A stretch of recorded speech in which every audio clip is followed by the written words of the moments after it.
ইউক্রেনের যুদ্ধকৌশলে রণাঙ্গনে ধরাশয়ী রুশ সেনারা 6 আগস্ট থেকে শুরু হওয়া কিয়েভের পাল্টা অভিযানের পর থেকে বিপাকে পড়েছে রাশিয়া। তুরস্কে হামলার পর যুদ্ধক্ষেত্রে অপ্রস্তুত মনে হচ্ছে মস্কোকে। একের পর এক বাড়ছে রুশ সেনাদের নিহতের সংখ্যা, ধ্বংস হচ্ছে দেশটির বহু সামরিক সরঞ্জাম। এমন সময় আরও এক চাঞ্চল্যকর খবরে নড়েচড়ে বসেছে পুতিন বাহিনী। রাশিয়ার পারমাণবিক বিদ্যুৎ কেন্দ্রে হামলা চালাতে পারে ইউক্রেন। তবে ইউক্রেন হামলা চালালে রাশিয়ার সামরিক বাহিনী দ্রুত প্রতিশোধ নেবে, জানিয়েছেন রাশিয়ার প্রতিরক্ষা মন্ত্রণালয়।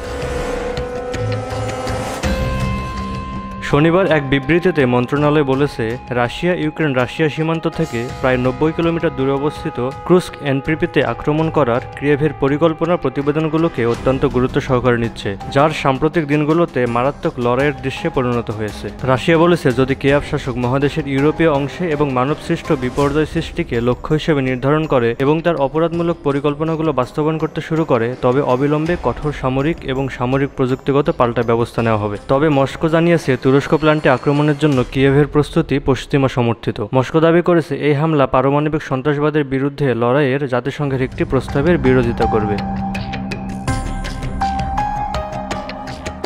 রাশিয়ার সামরিক সাংবাদিক বলেছেন, সূত্র অনুসারে কিয়েভ একটি নকল পারমাণবিক বোমা স্থাপনের পরিকল্পনা করছে। লক্ষ্য হবে এটি একটি পারমাণবিক বিস্ফোরণের মতো দেখানো। এই প্রতিবেদক জানিয়েছে, আক্রমণটি ঘটতে পারে রাশিয়ার পারমাণবিক বিদ্যুৎ কেন্দ্রে। এই পারমাণবিক বিদ্যুৎ কেন্দ্রটি যুদ্ধের ময়দানের কাছাকাছি এবং ইউরোপের বৃহত্তম। ইউক্রেনের পাল্টা আক্রমণে পশ্চিমাদের হাত আছে বলে দাবি করেছে রাশিয়া।